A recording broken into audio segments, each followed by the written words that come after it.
Hey everybody, welcome to Drive Thru Review 680. Today we're going to talk about Flotilla. This is a new game coming out from WizKids. It plays 3 to 5 players, and I can describe the game in kind of two glib ways. One, it is Waterworld, the board game, kind of. Number two, it is sort of like Concordia mechanically, if you've ever played that, but Ameritrash. Okay, so both of those statements will tell you nothing about the game, but they're going to start to give you a feel, a little bit of the game, a little bit of a ballpark. But let's jump in and look at the mechanics of the game. I'll tell you how it works, and then I'll come back and tell you what I think. Okay, so I've got everything set up here sort of for a 3-player game. Now this is a particularly difficult game to kind of shoot. So I'm going to show you kind of 4 main components of the game, and then we'll kind of zoom into the different things. So the first thing here is you have this kind of like market board here. You can see you've got a track here for these various commodities there, these little different colored barrels. You've got here different cards that you will be able to acquire and sort of add into your personal deck. Now the interesting thing about this game is everything is kind of double-sided here. So we have here what is called the sink side. So you can see it's kind of like the water side, the sink side, based on that blue icon. If you flip it over, you've got the sky side here. So things are going to behave differently in this game based on what mode that you're in, which I'll get to in more detail. But you've got these cards here, you've got different influence tracks for these 4 different factions, you've got some objective tiles here, these here go on the other side, but I just kind of set them down here to make some room. Even these, as you can see, are double-sided, so when you randomly deal out these objective tiles, you'll put some here on the water side and some on the sky side, right? And they're going to do different things. So there's some variety there in terms of how things are set up there. So this is the market board. Now here's kind of like the main game board. You can see each player here has kind of a starting area, and you can see this is the first player and so on. And then, you know, you have here, this is the type of resource that this tile will give you. And then different folks will start off and they'll be connected to this main board here, which has some stuff going on here, some different dials and things like that, and some action spaces. And from here, you're going to be basically just grabbing tiles out of this, taking actions to grab new tiles like so. And these again are double-sided. You can see you've got, you've got your water side there, right? So you can explore, find new tiles. This one has the green resource and so on. You can see the depth of the water on that tile. But again, these are double-sided. You can flip these over and you can see how you start to build up your sort of your flotilla, your water-based city there. And so you're going to expand these on your map here, in bigger and bigger territory. As you explore, you get access to different commodities and things like that. So that's what that board's for. And over here we have the sonar track. I just wanted to point it out. We'll talk more about what this is for when we get to some of the mechanics of the game, but that's the other kind of main thing to keep your eye on as the game progresses. And then over here we have the main player board. So for the purple player, we've got this board. Now each player has a toxicity track here. As you get toxicity, this will go up, and which will trigger this marker to go up every time this makes a lap, basically. And you can see you're going to get some points at the end of the game if you don't really get any toxicity, but as you get more, you're actually going to lose points at the end of the game. I would say do not fear that. 15 points, even if you get all the way here, is not like a whole mess of points. So at the beginning of the game, you're going to seed a certain amount of points into the pool, basically 100 points per player. These are the 1-point markers. And you're going to play until that amount of points is divvied up there. And then you can get extra points, you know, like at the end of the game and on your last turn and so on beyond that. But there's going to be a lot of points at stake in the game, so 15 is not really the end of the world. And you get a couple of player aids here talking about some of the basic actions. And again, everybody will have the identical same deck of cards. Now these are on the sky side, which you are not going to use on the first turn of the game. So these are considered like the back of your cards. The side you're interested in here is the water side, of the sink side. And on your turn, you're simply going to be playing a card, doing some actions involved with that card, and then that's it.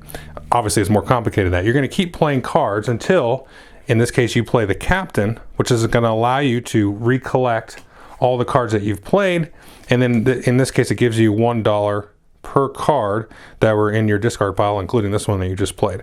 So you keep playing cards, then you play the captain. That allows you to kind of regroup and recollect, and then you start playing more and more cards again on your turn. And it's a lot like Concordia. If you've ever played Concordia, it has this exact kind of mechanism here with the captain, and then even this guy here, the scholar here, this says exactly copy a sink side opponent's top side crew card. That means the top card of the discard pile. So even Concordia has that same mechanic where you can play this card and then you look at the top card of somebody else's discard pile and just copy what that does. So that's where the kind of the similarity to Concordia ends, but this mechanic here, and then also being able to collect more kind of like upgraded cards from that market board is really the kind of the core driving force of the game. Now the one thing to talk about here, that just, sit with that for a minute. You're just playing a card. You're just doing what it says. It's going to allow you to interact with exploring tiles, going to the market, building new ships and building these outposts and things like that. The other thing is that when you play your captain card, you have the option of flipping. So you will flip everything that you have. You'll flip all your cards over to their sky side. Any cards that you have collected here are going to flip over. And then this board actually is going to flip over. You're not going to have boats any longer. These little skiffs out here, they're going to come back. You're going to get a little bit of money back for them.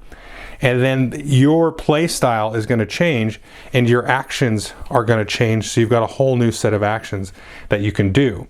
And you could do this on the very first turn of the game if you wanted to. You could never ever do it at all during the game. I'll talk more about this in the review, but I've seen people flip and not flip in just about a variety of different ways. So that's a really huge part of the game. It's going to affect how you deal with the market, how you deal with tiles and all that completely differently. It's almost like you're playing two separate games, but it's not. You're definitely still interacting with people that haven't flipped. And if other people flipped and you haven't, you're still interacting with them in a lot of ways. So let's kind of walk through each of these cards here. And I'm not going to go into a lot of detail, but I'm going to give you a good enough sense that you can see how the game's actually going to play. So, like I said, the captain card is, we've already talked about. You collect any cards you've already played, you get $1 per card. Also note here at the bottom, you have this 5, and on other cards you'll have other values here. This is the amount of spaces that you can move all of your ships that you have out on the tiles, and you can divide that movement up how you wish. And when you play these cards, you actually do the ship movement first and then whatever the ability of the card is. Okay, so the next card, which we've already talked about here, is exactly copy somebody else's top card. Very simple. And you can see how this is a star. That means that you will copy whatever the ship movement is of that card as well. Oh, and I should say, on the flip side of these, when you play these sky side cards, instead of moving ships, because you won't have any ships anymore, you'll actually just collect that amount of money. And you can see here with the scholar here, you're going to collect the amount of money of the card that you copy. Now the trader here, we're going to go to the market board. You can see the trader gives you $2. It gives you 0 ship movement, right? So when you play the trader, you can't move your ships. And then you're going to get 4 transactions that you can do over the course of this turn. Now if you get more cards here, which you might get from the market board, you can get more transactions and so on.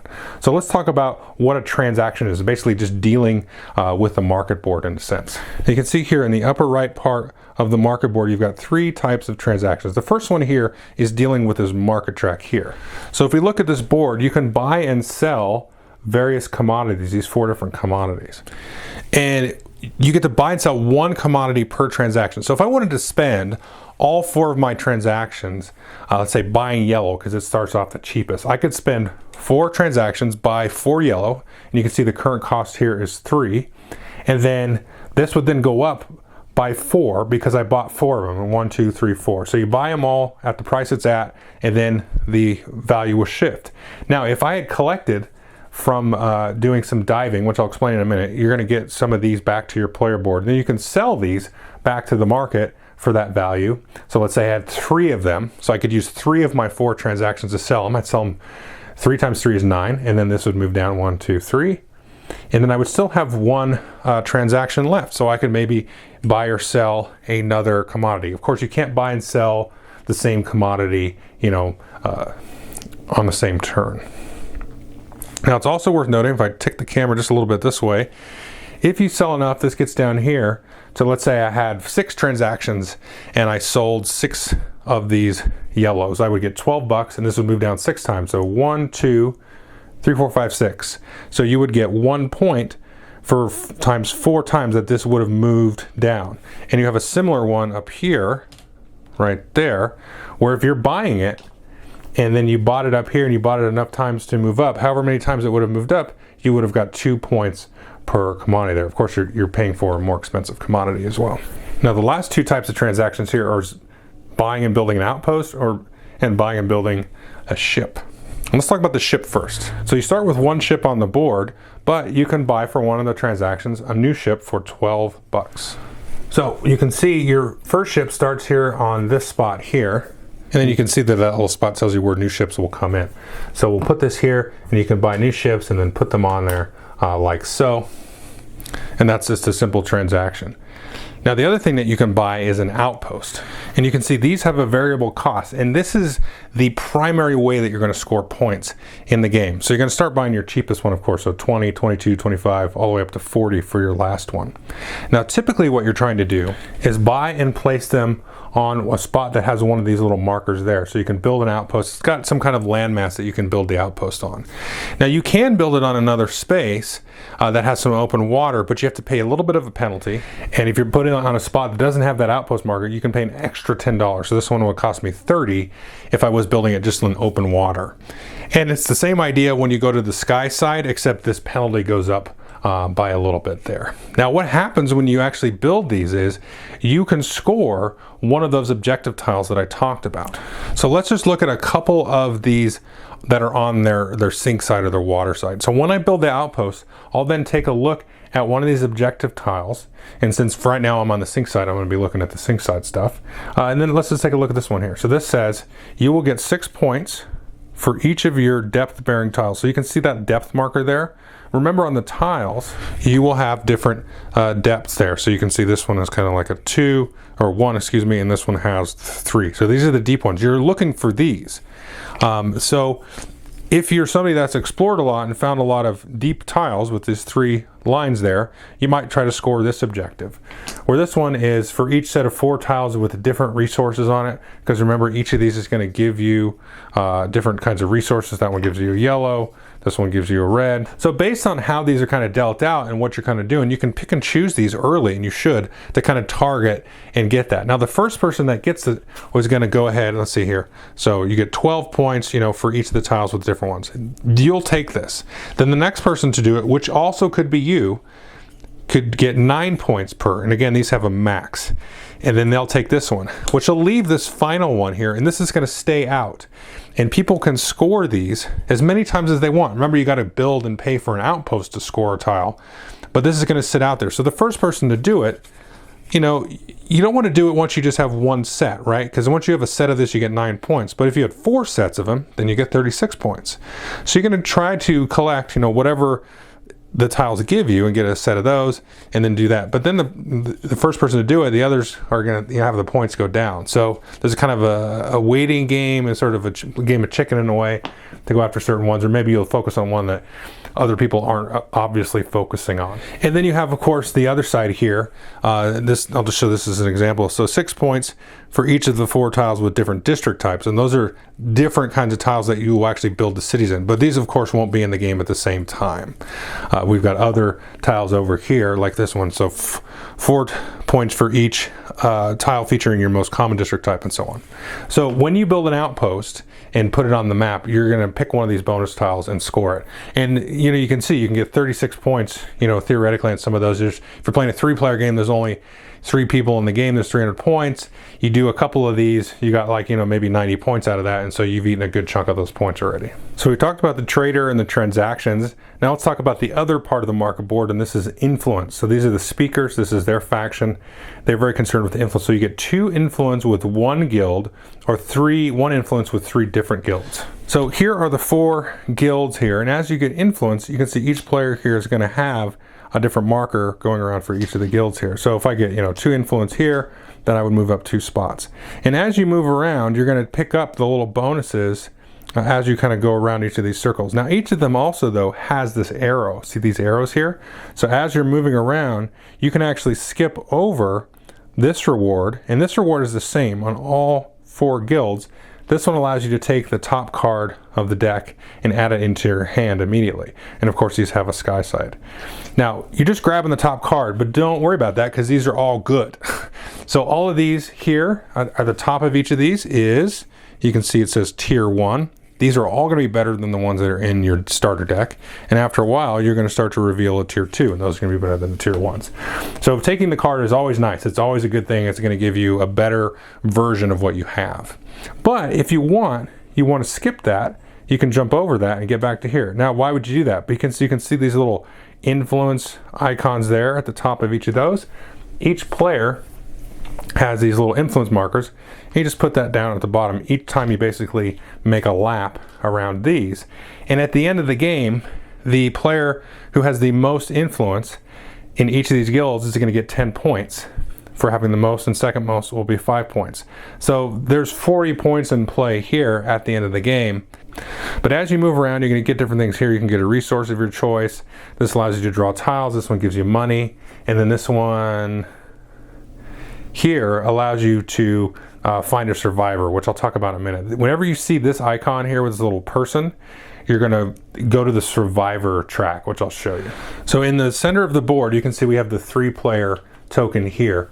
And whenever you get a survivor, you get that from diving and rolling different dice, which I'll get to in a minute. Whenever you see this symbol, you're going to move around this as many times as you see that symbol, and then you're going to collect again each thing on there. So the first time you get it, you get a point.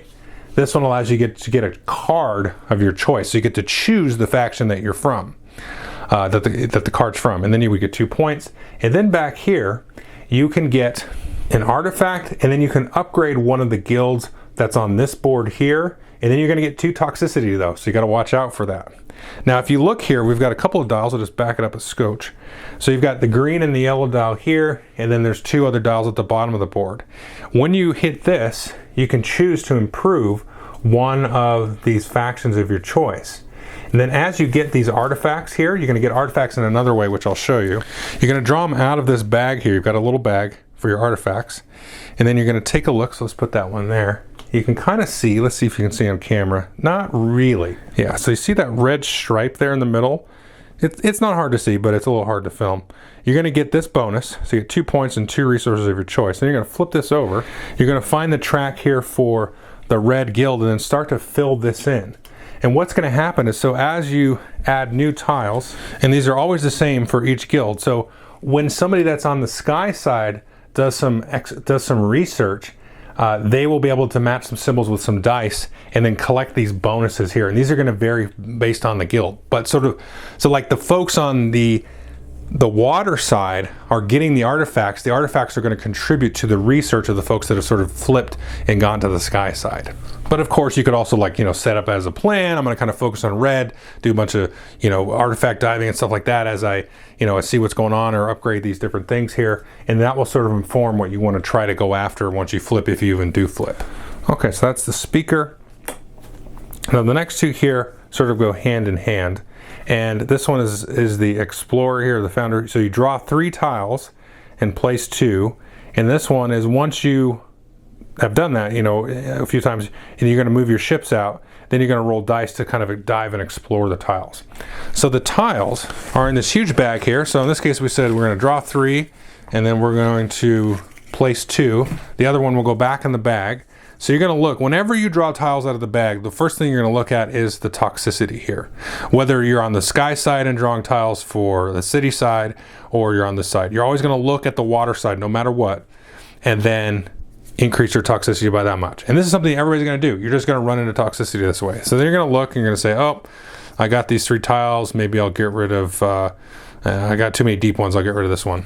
And then you're going to place them here around your board like so. Now the one rule with this is that you can't place a depth 3 touching a depth 1. There's got to be a depth 2 in between, so we can just stick that there. So these 2 tiles could never touch.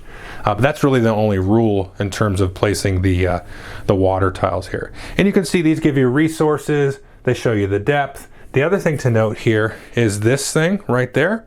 And if you make basically 3 red tiles will form a circle like that, then you can draw an artifact from the bag.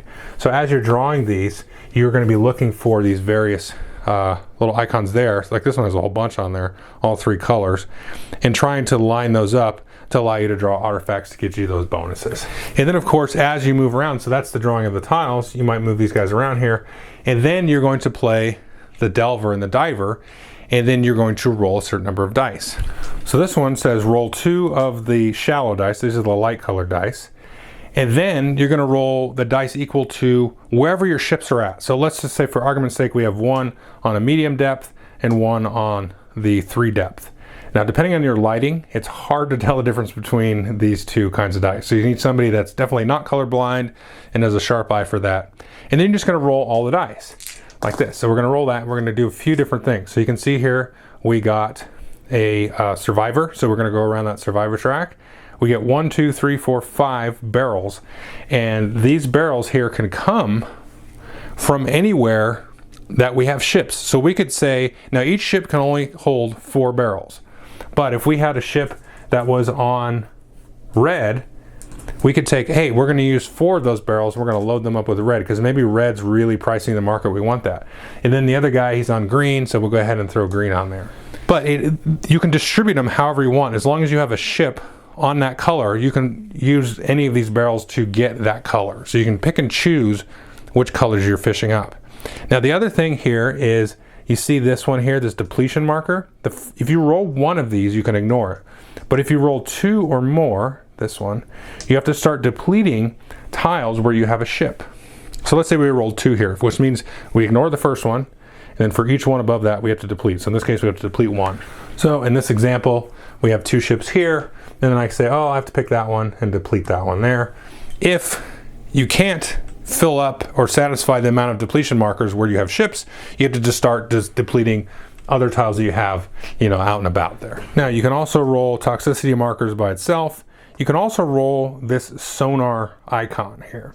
Now before I show you the sonar track, the reverse side of this, let's look at the delver here, is going to be research. So, and the reverse side of this guy here is going to be actually building tiles. So when you flip, you're going to draw up all the tiles that you have explored into an actual hand of tiles. And so you're going to be able to start placing these out as cities and scoring them as cities. So that's what this is going to allow you to draw more tiles and then build more. But you've got to actually pay to build those. And you can see, oh, look at here. You need this kind of resource. You need 3 blue resources, or in this case, 2 red resources, or 3 red resources to actually start building those. And then if you build these together, you can see here, right there, that's going to allow you to bump up and increase the value on the sonar track whenever you complete a circle, which I'll show you in a minute. And then you're going to actually score these cities as you build them. So what you're trying to do here is a couple of things. First of all, the city type here is kind of color coded, but it's very easy to tell because you just look at the resource. So you try to build a chain of those cities. So if I'm building a red city, I want to build a big chain of those. Let's say we flipped here. These are gone. This is going to flip over. We're starting now to build city tiles here. So we got these 2 reds. So you're going to build that one there, and then you're going to score it, right? And then you can build another one if you can pay for it, and then you're going to score it, okay? Now the way that you score the cities is as follows. You will look at the number where that track is. So here we're going to look at the red track, and that's currently on the 3. You're going to add to that any of these buildings here that are on a red tile, not necessarily connected to the tiles we just built. So let's say we had this one built in our sort of settlement area, so it'd be 1 plus 3, so it would be 4 times the number of contiguous tiles here. So let's say we had this city one up here, so it'd be 4 times 1, it'd be 4 points, and then it'd be 4 times 2, that would be 8 points. So you're trying to, build like a big chain of those. Now there's not really any rules for where you place them. This is what you're trying to do to score the most points.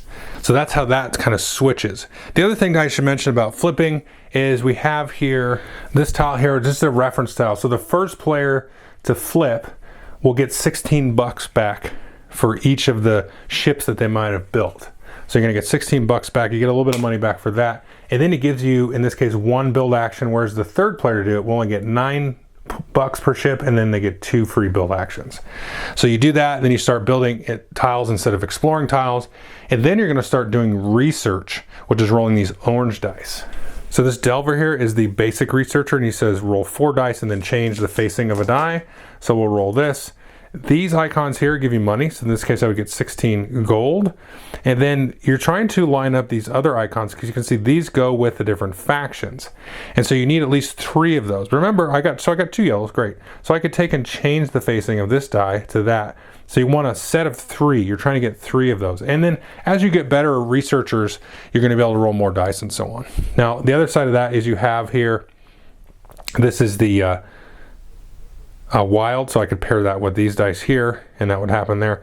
The other thing I can do here is this thing right here, and this is the gear. This allows me again to bump up the color of my choice in this case. So that's kind of how the Delver works. The other thing I should talk about, we talked about building these tiles here for the sonar track there to get the little circles of those. Let's talk about that before I forget. When you complete that, if you're on the sky side, you're going to bump this marker up here, and then you're going to get 14 points. For the first person to do that, next person would do 12, and of course that could be the same person.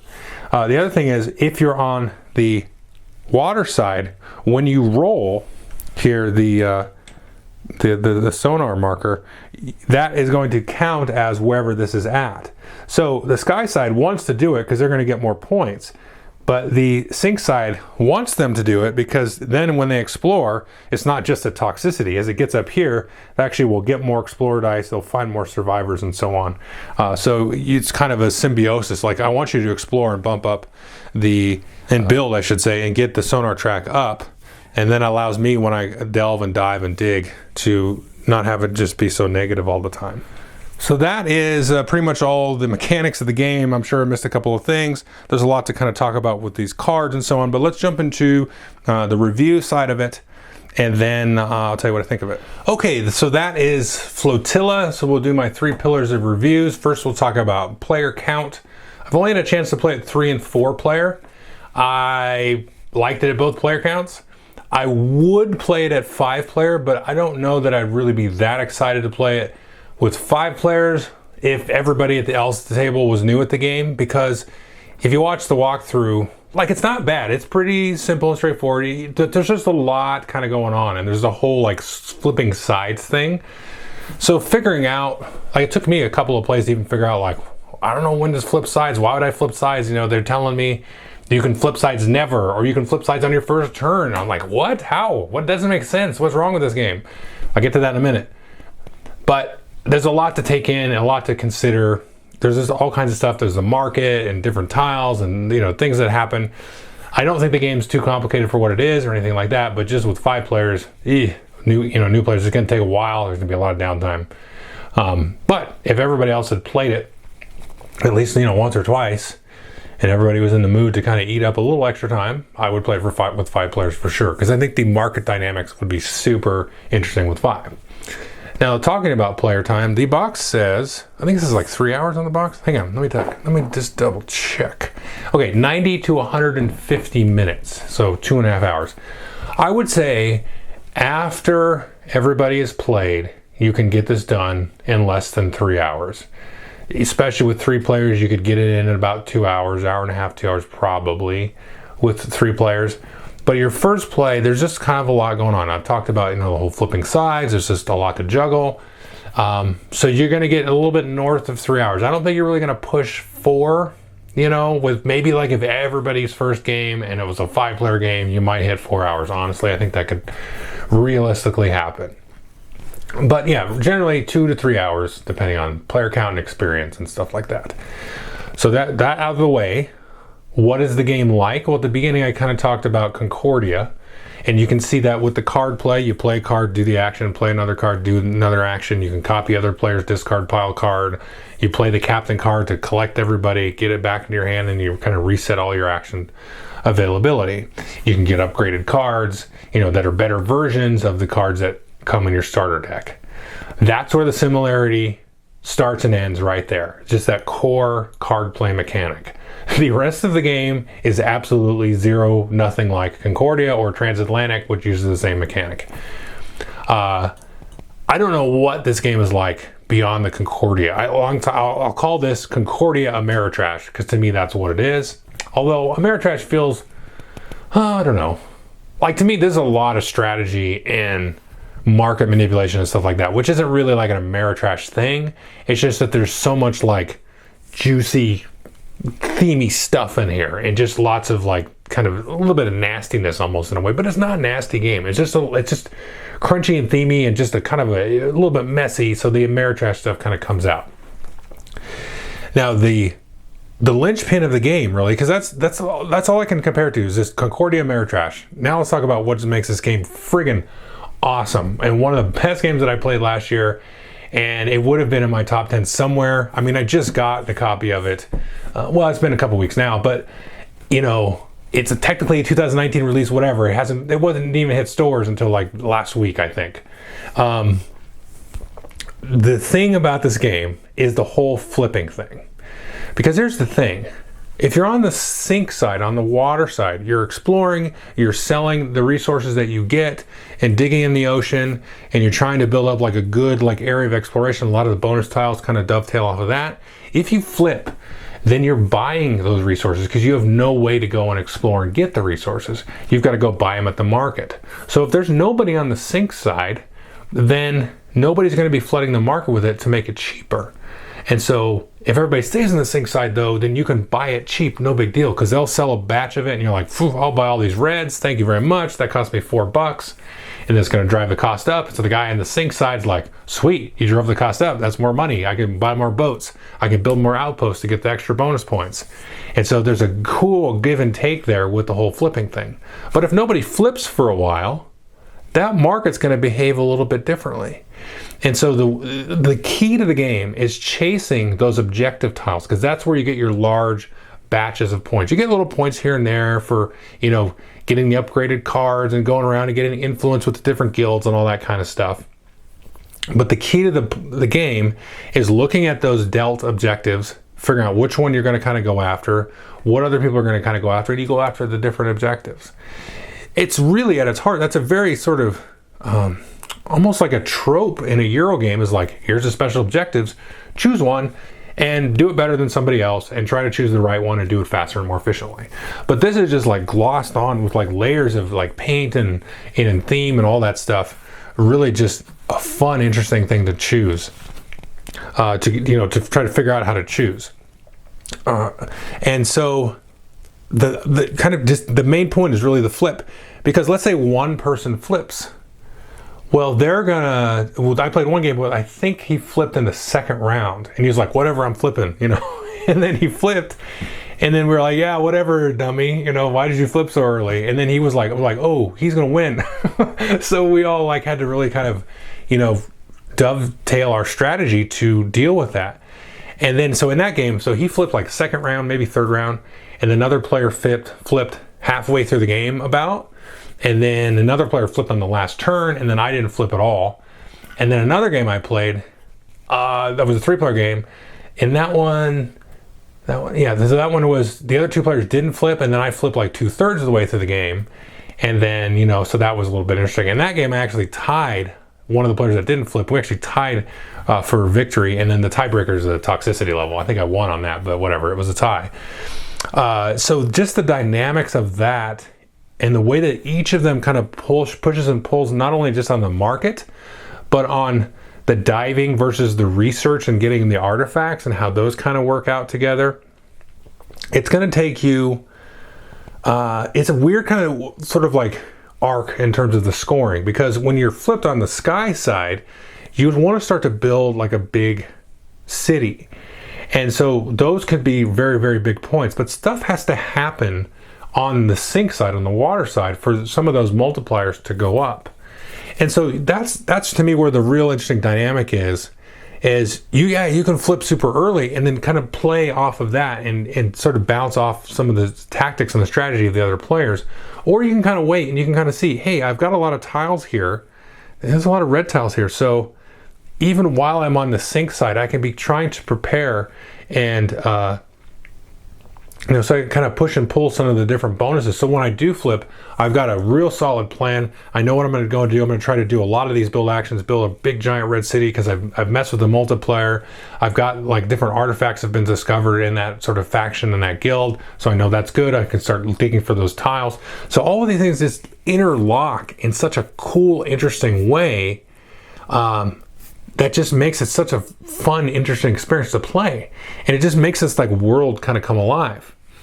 And I think the last point that I kind of will leave you with is, one interesting thing about it is, yeah, there's a lot going on. You know, you kind of throw into your line out there trying to hook onto some kind of strategy.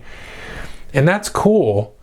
And that makes it easy to kind of just slip into and just start playing around with it. You don't really have to, in your first game or two, like worry too much about like going after a strategy. And to me, the thing that highlights that point is when I get a bonus card, I just take the top card off of the deck and stick it in my deck. I don't have to worry about comboing it with anything or anything like that. It's like you get a card and you're like, and like the last game I played, one of the players was like, well, let me look at that card. I'm like, why are you looking at it? Just take it. It's better than what you got in your hand. He's like, oh, you're right. They just take it, and then the game moves and the game starts clipping along.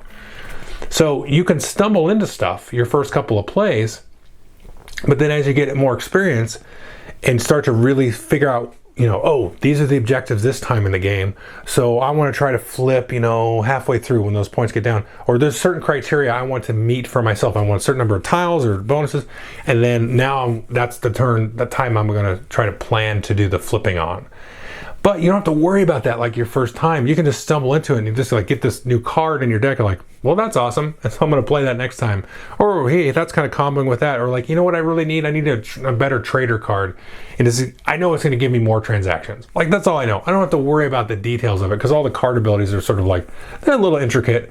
But it's like, oh, well, if I do that, okay, cool, give me that. So and the rest of the game is just like that. Where it's like, oh, I got these resources. Okay, cool, I'll take these and to go. And so it's got this strange sort of fine line that you can walk and just kind of play and not really trip about winning too much and being hyper strategic. But then after you get a couple of plays in, and you're like, oh, I can see now, you know, the abilities and all this stuff and how this is going to work and the timing. Oh, Billy's going to flip. He's going to do that. I know he's going to build this giant city on his next turn, you know. So this watching on the timing, all of that, that's going to come. And that's great because it's a game that you can just live in and play in, and then you can also develop skill and get better at. So fantastic, just unique, awesome game. You know, it takes and steals wholeheartedly that mechanic from Concordia, but then slaps on, to me, just a vastly more interesting and crunchy and chewy and just like, you know, just the juices of the vegetables or the meat or whatever you want to eat. It's just coming out of the game. It's fantastic. It's really this amazing game, Flotilla. This is 1000% recommend. You know, if you like a crunchy game, if that's fun, Flotilla is right up your alley, I think. So I love it. Thanks.